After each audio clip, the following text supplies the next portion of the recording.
बिस्मिल्लाहिर्रहमानिर्रहीम। MTH 301 assignment number 2 spring 2023 का solution है और इंस्ट्रक्टर हैं जुल्फ़कार अहमद नूर साहब। क्वेश्चन नंबर 1 है, इवेल्युएट करना है आपने इसको। ट्रिपल इंटीग्रल है और लिमिट्स हमें दी हुई हैं। तो अब हमने करना क्या होता है कि डी वी जो है वॉल्यूम है बेसिकली, तो वॉल्यूम में लेंथ विड्थ हाइट तीनों चीज़ें आती हैं। तो हमने उसको d x D y d g करके लिख लेना है।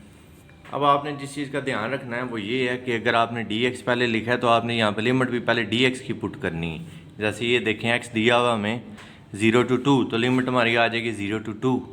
फिर डी वाई लिखा हुआ है, उसकी भी लिमिट आ जाएगी -1 to 1 क्योंकि वो ही गिवन है। फिर डी जी आपने लिख लिया, डी जी की लिमिट है -3 to 0। चाहे आप d x D y d g लिखते हैं या d g d y D x लिखते हैं, कोई फ़र्क नहीं पड़ता, लेकिन यहाँ पे फिर लिमिट आपने उसी हिसाब से लिखनी है। मसलन अगर यहाँ पे पहले आपने डी एक्स लिखा है तो यहाँ पे लिमिट्स भी पहले डी एक्स की लिखेंगे। फ़र्ज़ करते हैं यहाँ पे फिर मैं डी जी लिखता तो फिर मैं यहाँ पे लिमिट भी डी जी की लिखता। बस लिमिट्स का आपने ध्यान रखना है, इसको इंटीग्रेट कर देना है। अब पहली दफ़ा जब इंटीग्रेट करना है वो हमने विद रिस्पेक्ट टू एक्स करना है। इंटीग्रेट करेंगे 3x²/2 प्लस y² माइनस जी एक्स, और लिमिट हमारी 0 to 2 वो 0 to 2 यहाँ पे आ जाएगी। लिमिट पुट कर देंगे, पहले अपर लिमिट पुट होती है यानी कि जहाँ जहाँ एक्स है वहाँ हम 2 पुट कर देंगे, और लोअर लिमिट में भी इसी तरह जहाँ जहाँ एक्स है वहाँ पे हम 0 पुट कर देंगे। अब क्योंकि ये तीनों 0 हो रहे हैं तो मैंने डायरेक्ट 0 लिख लिया है। इसको आपने सॉल्व किया, आपका रिजल्ट आपने सॉल्व किया, आपका रिजल्ट आ गया 6 + 2y² माइनस 2z। तो जैसे एक इंटीग्रल सॉल्व हो गया दूसरा भी उसी तरह कर लेंगे। अब dy है तो अब हम विद रिस्पेक्ट टू y इसको सॉल्व कर लेंगे। वो आएगा 6y + 2y³/3 माइनस 2zy, और लिमिट हमारी क्या है -1 से 1 तक। इसी तरह वो लिमिट भी पुट कर देंगे। अपर लिमिट 1 थी तो पहले हमने y की जहाँ जहाँ y था वहाँ 1 लिख दिया। लोअर लिमिट -1 थी, उसी तरह जहाँ जहाँ y था वहाँ हमने -1 लिख लिया। इसको सिंप्लीफाई करवाया, हमारे पास आ गया 40/3 माइनस 4z। अब लास्ट लिमिट रह गई है z वाली, तो विद रिस्पेक्ट टू z पहले हम उसको इंटीग्रेट कर लेंगे। वो आएगा 40z minus 2z²। Lower limit -3, upper limit 0 है, तो पहले हम अपर लिमिट पुट करेंगे, जी की जगह 0 लिख देंगे।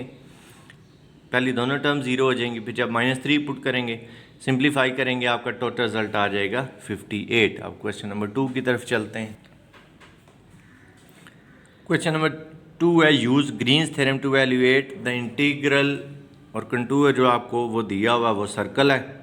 ग्रीन्स थ्योरम हमारे पास है, integral of P D X plus Q D Y is equal to double integral of curly Q by curly X minus curly P by curly Y D x D Y. अब आपके पास जो p given है वो है sin x minus q given है वो x³ minus sin y। तो p को आपने पार्शली डिफ्रेंशिएट कर लेना है विद रिस्पेक्ट टू y, वो आ जाएगा -3y²। q को पार्शली डिफ्रेंशिएट कर लेना है विद रिस्पेक्ट टू x, वो आ जाएगा 3x²। ये दोनों वैल्यूज उठा के आपने इस इंटीग्रल में पुट कर देनी है। जब इस इंटीग्रल में पुट करेंगे आपके पास आएगा sin x minus y³ dx plus x³ minus sin y dy is equal to, अब इस सिंगल इंटीग्रल की बजाय डबल इंटीग्रल हो जाएगा, आ जाएगा 3x² minus 3y² dx dy। इसको जब आप फर्दर सिंप्लीफाई करेंगे, 3 कॉमन आ गया, हमारे पास आ गया x² plus y² dx dy।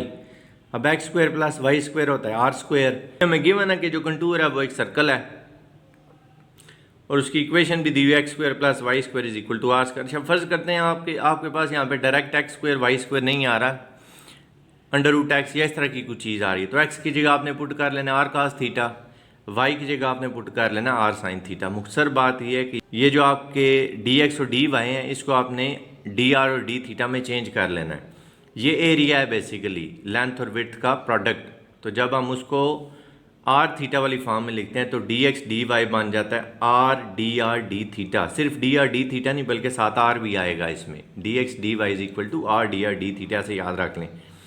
और सर्कल जो है वो क्योंकि कंप्लीट सर्कल है और उसका रेडियस हमें दिया हुआ 1, तो हम जो लिमिट्स पुट करेंगे पहले r की लिमिट पुट होगी 0 to 1, और कंप्लीट सर्कल है तो उसका एंगल होता है 0 to 2 पाई। अगर यहाँ पे कंप्लीट सर्कल की बजाय सेमी सर्कल लिखा हुआ होता तो फिर आपने 0 to 2 पाई नहीं करना बल्कि फिर आपने 0 to पाई कर देना। बस इसको आप 2 दफ़ा इंटीग्रेट कर लेंगे, इस क्वेश्चन को आपने सॉल्व करना, आपका रिजल्ट आ जाएगा।